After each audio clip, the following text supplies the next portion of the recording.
नमस्कार साथियों, स्वागत है आप सभी का हमारे YouTube channel TKM educational platform पर। साथियों, आज मैं आपके लिए लेकर आई हूँ BSTC एग्ज़ाम 2023 से संबंधित कुछ महत्वपूर्ण जीके के प्रश्न। यानी इन प्रश्नों की एग्ज़ाम में आने की संभावना बहुत ज़्यादा है। तो चलिए शुरू करते हैं आज की क्लास। आज का हमारा पहला प्रश्न है, अरावली की निम्नलिखित पर्वत चोटियों को उनकी ऊंचाई के अवरोही क्रम में व्यवस्थित कीजिए।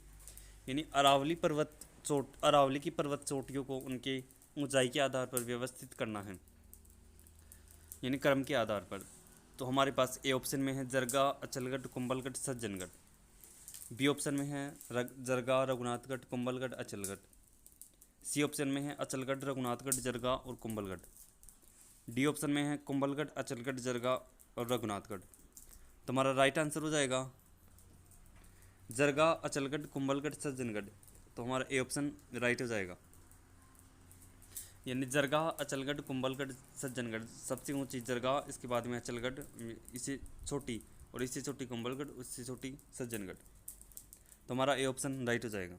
अगर साथियों इससे अलग प्रश्न पूछ ले, यानी मतलब और दूसरी चोटियाँ दे दे, तो उसके लिए आप मेरे पास एक ट्रिक है, तो आप उसको याद कर सकते हैं, जिससे आप अरावली से कोई भी प्रश्न पूछे तो आप उनको सही कर सकते हैं।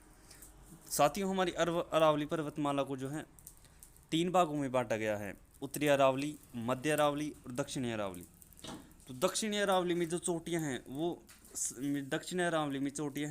ऊंची ऊंची चोटियां हैं। यानी सर्वाधिक ऊंची चोटियां कौन सी अरावली पर्वतमाला में मिलती है? दक्षिणी अरावली के अंतर्गत। उसके बाद में मध्य अरावली में और उसके बाद में उत्तरी अरावली के अंदर ऊंची चोटियां हैं। यानी सबसे ऊंची चोटी दक्षिणी अरावली के अंदर है।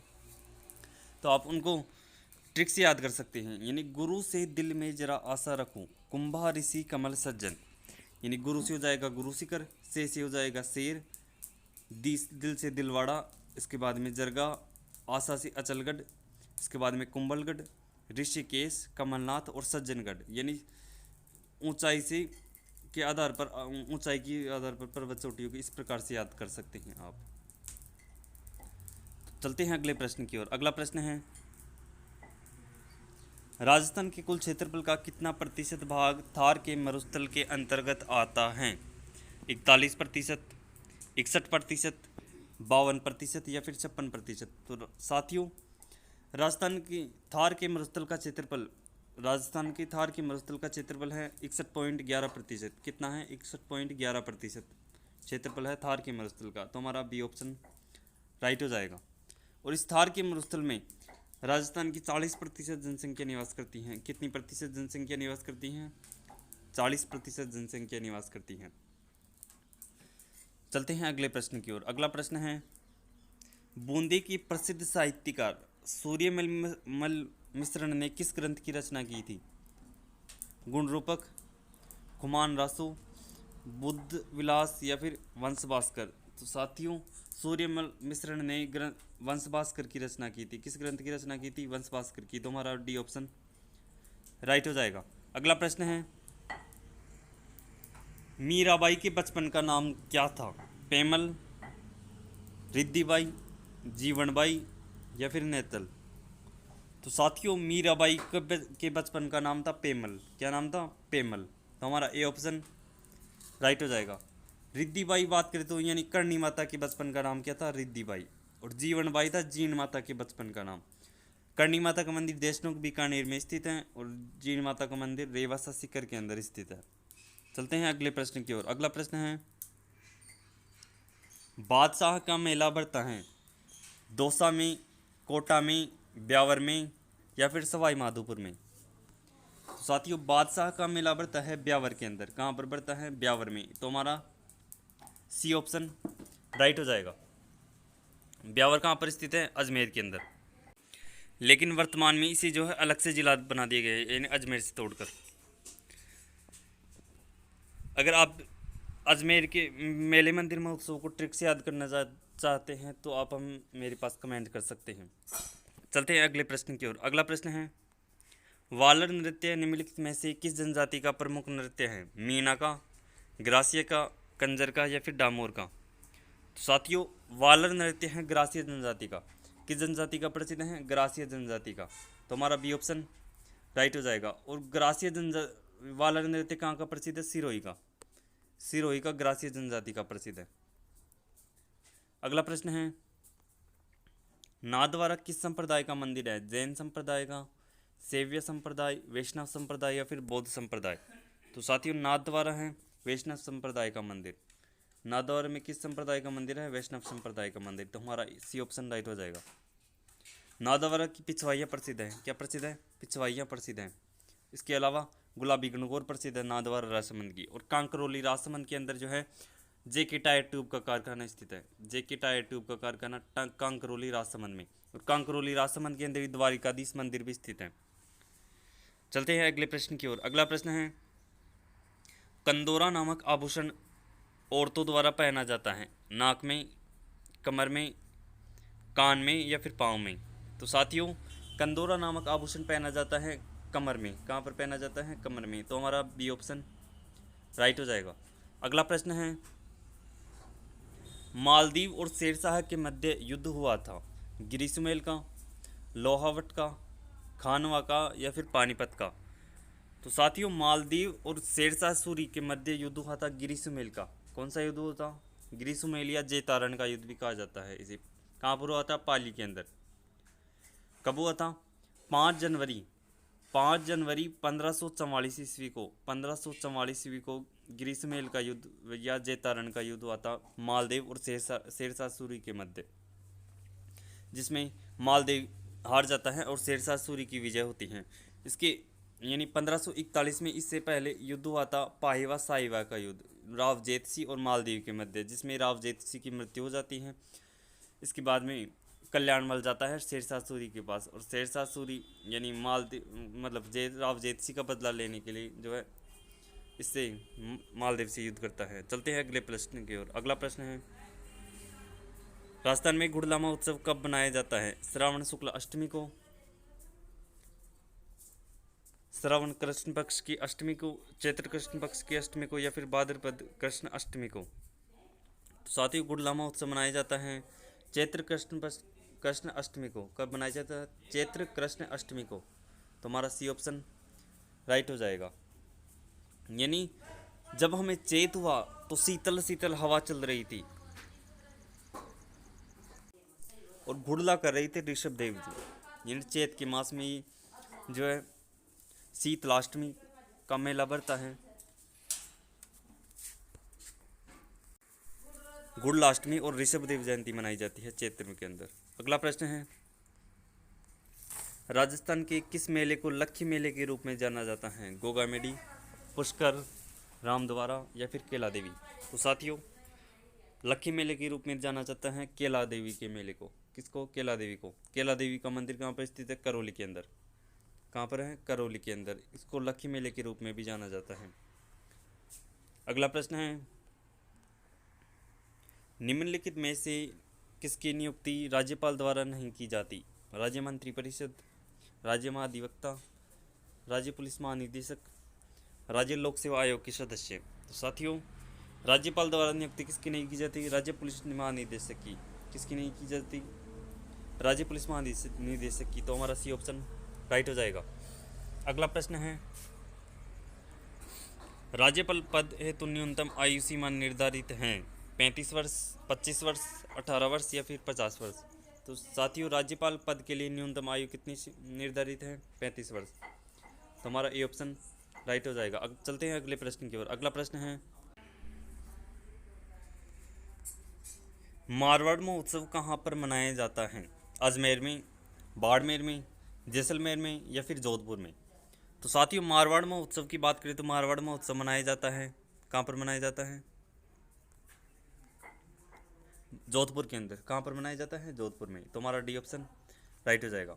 अगर मरु महोत्सव की बात करें तो मरु महोत्सव मनाया जाता है जैसलमेर के अंदर। कहाँ पर मनाया जाता है?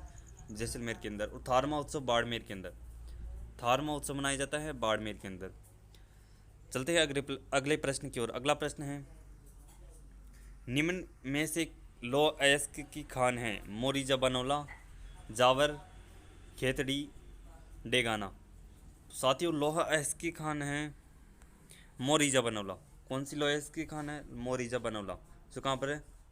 जयपुर के अंदर। जावर की खान की बात करें तो शीशे जस्ते की खान है, खेतड़ी तांबे की खान है, और डेगाना टंगस्टन के लिए प्रसिद्ध है। इसके लिए डेगाना नागौर टंगस्टन के लिए प्रसिद्ध है, और लोयस के लिए मोरिजा बनोला। अगला प्रश्न है,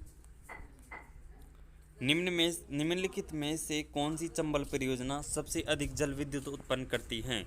राणा प्रताप सागर, जवाहर सागर, गांधी सागर या फिर कोटा? तो सर्वाधिक जल विद्युत की बात करें तो साथियों सर्वाधिक जल विद्युत उत्पन्न होता है राणा प्रताप सागर बांध से। किससे? राणा प्रताप सागर बांध से। तो हमारा ए ऑप्शन राइट हो जाएगा। साथियों चंबल नदी पर 4 बांध बनाए गए हैं, जिसमें गांधी सागर, जवाहर सागर, राणा प्रताप सागर और कोटा बैराज। गांधी सागर कहाँ पर स्थित है? एमपी के अंदर, मध्य प्रदेश में गांधी सागर बांध स्थित है। और ये 3 बांध कहाँ पर है? राजस्थान के अंदर, यानी कोटा बैराज। कोटा बैराज से केवल सिंचाई के उद्देश्य को प्राप्त किया जाता है, यानी केवल सिंचाई होती है कोटा बैराज से। बाकी तीनों से जल विद्युत भी उत्पन्न होती है। अगला प्रश्न है, शिला देवी का मंदिर निम्नलिखित में से किस किले में स्थित है? अचलगढ़, कुंभलगढ़, आमेर या फिर मेहरानगढ़? तो साथियों शिला देवी के मंदिर की बात करें तो शिला देवी का मंदिर कहाँ पर स्थित है? जयपुर के अंदर। कहाँ पर है? जयपुर के अंदर। शिला देवी कछवा शासकों की आराध्य देवी है। आराध्य देवी कौन है? शिला देवी, कछवा शासकों की, यानी। और अगर हम अचलगढ़ दुर्ग की बात करें तो अचलगढ़ दुर्ग स्थित है सिरोही के अंदर। अचलगढ़ कहाँ पर है? सिरोही के अंदर। कुंभलगढ़ राजसमंद में, आमेर जयपुर में, और मेहरानगढ़ दुर्ग कहाँ पर स्थित है? जोधपुर के अंदर। तो साथियों हमारा राइट आंसर हो जाएगा आमेर। आमेर में शिला देवी का मंदिर स्थित है। तो हमारा सी ऑप्शन राइट हो जाएगा। चलते हैं अगले प्रश्न की ओर। अगला प्रश्न है, कोडमदेसर बावड़ी किस कहाँ पर स्थित है? कोडमदेसर बावड़ी। साथ ही कोडमदेसर बावड़ी स्थित है जोधपुर में, बीकानेर में, नागौर में या फिर बाड़मेर में? तो साथियों कोडमदेसर बावड़ी स्थित है बीकानेर के अंदर। कहाँ पर स्थित है? बीकानेर में, यानी राव बीका की पत्नी कोडमदे ने इस बावड़ी का निर्माण करवाया था। और यह जो पश्चिमी राजस्थान की सबसे प्राचीनतम बावड़ी है, यानी पश्चिमी राजस्थान की सबसे प्राचीनतम बावड़ी कौन सी है? कोडमदेसर बावड़ी। और कहाँ पर स्थित है? बीकानेर के अंदर। राव बीका की पत्नी कोडमदे ने इस बावड़ी को बनवाया था। चलते हैं अगले प्रश्न की ओर। अगला प्रश्न है, जोगी महल स्थित है रणथंभौर में, मेहरानगढ़ में, कुंभलगढ़ में या फिर तारागढ़ में? तो साथियों जोगी महल स्थित है रणथंभौर दुर्ग के अंदर। कहाँ पर स्थित है? रणथंभौर दुर्ग के अंदर। तो हमारा ए ऑप्शन राइट हो जाएगा। रणथंभौर दुर्ग की बात करें तो साथियों रणथंभौर दुर्ग स्थित है सवाई माधोपुर के अंदर। कहाँ पर स्थित है? सवाई माधोपुर के अंदर। यहाँ पर एकमात्र त्रिनेत्र गणेश मंदिर स्थित है, त्रिनेत्र गणेश मंदिर। चलते हैं अगले प्रश्न की ओर। अगला प्रश्न है, राजस्थान की प्रथम महिला सांसद कौन थी? गायत्री देवी, पार्वती देवी, शारदा भार्गव या फिर नम्रता देवी? तो साथियों राजस्थान की पहली महिला सांसद थी शारदा भार्गव। कौन थी? शारदा भार्गव। तो हमारा डी सी ऑप्शन राइट हो जाएगा। अगला प्रश्न है, किस स्थान को राजस्थान का सिंहद्वार कहा जाता है? जयपुर को, अलवर को, नागौर को या फिर बाड़मेर को? साथियों राजस्थान के सिंहद्वार की बात करें तो राजस्थान का सिंहद्वार कहा जाता है अलवर को। किसे कहा जाता है? अलवर को। तो हमारा बी ऑप्शन राइट हो जाएगा। अगर राजस्थान का प्रवेश द्वार पूछी तो राजस्थान का प्रवेश द्वार कहा जाता है भरतपुर को। किसे कहा जाता है? भरतपुर को। अलवर शराब उत्पादन के लिए प्रसिद्ध है। अलवर में सर्वाधिक शराब का उत्पादन किया जाता है। इसके अलावा नारायणी माता, नाइयों की कुल देवी नारायणी माता का मंदिर कहाँ पर स्थित है? अलवर के अंदर। अगला प्रश्न है, शिवरात्रि पशु मेले का आयोजन होता है भरतपुर में, झालावाड़ में, अलवर में या फिर करौली में? तो साथियों शिवरात्रि पशु मेले का आयोजन कहाँ पर होता है? करौली के अंदर। कहाँ पर होता है? करौली। तो हमारा डी ऑप्शन राइट हो जाएगा। अगर शिवरात्रि मेले की बात करें तो शिवरात्रि का मेला बढ़ता है सवाई माधोपुर के अंदर, शिवरात्रि मेला। और शिवरात्रि पशु मेला बढ़ता है करौली के अंदर। यानी करौली की श्री महावीर जी महाशिवरात्रि के दिन केले बहुत खाते हैं, तो केला देवी का मंदिर हो गया, श्री महावीर जी का महावीर पशु मेला हो गया करौली के अंदर। ट्रिक से याद करना चाहते हो आप। अगला प्रश्न है, नेवलों की पूजा किस दिन की जाती है? गुरु पूर्णिमा को, निड्री नवमी को, योगिनी एकादशी को, या फिर नेवलाष्टमी को? तो साथियों, नेवलों की पूजा की जाती है निड्री नवमी को। कब की जाती है? निड्री नवमी को। तुम्हारा बी ऑप्शन राइट हो जाएगा। चलते हैं अगले प्रश्न की ओर। अगला प्रश्न है, वालर कहाँ का प्रसिद्ध है? भरतपुर का, सिरोही का, अलवर का, या फिर किशनगढ़ का? तो वालर की बात करें तो साथियों, वालर प्रसिद्ध है सिरोही का। किस जनजाति द्वारा किया जाता है वालर नृत्य? ग्रासिया का प्रसिद्ध है, ग्रासिया जनजाति द्वारा। और कहाँ का प्रसिद्ध है? सिरोही का। और सहरिया की बात करें तो सहरी जनजाति सर्वाधिक निवास करती है बारां के अंदर, सहरिया बारां के अंदर, और ग्रासिया सिरोही के अंदर। चलते हैं नेक्स्ट क्वेश्चन की ओर। आज का हमारा अंतिम प्रश्न है, चित्तौड़गढ़ दुर्ग किन दो नदियों के संगम पर स्थित हैं? आहू व काली सिंध, चंबल व बामनी, गंभीरी व बेड़च, परवन व कालिको है? तो साथियों, चित्तौड़गढ़ दुर्ग की बात करें तो चित्तौड़गढ़ दुर्ग स्थित है गंभीरी व बेड़च नदियों के संगम पर। किन दो नदियों के संगम पर स्थित है? गंभीरी व बेड़च नदियों के संगम पर स्थित है चित्तौड़गढ़ दुर्ग। तो हमारा सी ऑप्शन राइट हो जाएगा। चित्तौड़गढ़ दुर्ग राजस्थान का सबसे बड़ा दुर्ग है, सबसे बड़ा लिविंग पोर्ट है राजस्थान का गौरव कहा जाता है चित्तौड़गढ़ दुर्ग को। अगर आहू व कालीसिंध नदियों की बात करें तो आहू और कालीसिंध नदियों के संगम पर गागरोन दुर्ग स्थित है। कौन सा दुर्ग है? गागरोन दुर्ग। कहाँ पर स्थित है? झालावाड़ के अंदर। और चंबल व बामनी नदियों के संगम पर स्थित है भैंसरोडगढ़ दुर्ग। कौन सा स्थित है? भैंसरोडगढ़ दुर्ग चित्तौड़गढ़ के अंदर। और परवन और कालिकोह की बात करें तो परवन और कालिकोह नदियों के संगम पर स्थित है मनोहर थाना दुर्ग। कौन सा दुर्ग स्थित है? मनोहर थाना दुर्ग। साथियों, आज के लिए इतना ही। मिलते हैं अगले वीडियो में। अगर वीडियो अच्छा लगे तो वीडियो को लाइक करें, शेयर करें और चैनल को सब्सक्राइब करें, और वीडियो को पूरा देखें। धन्यवाद।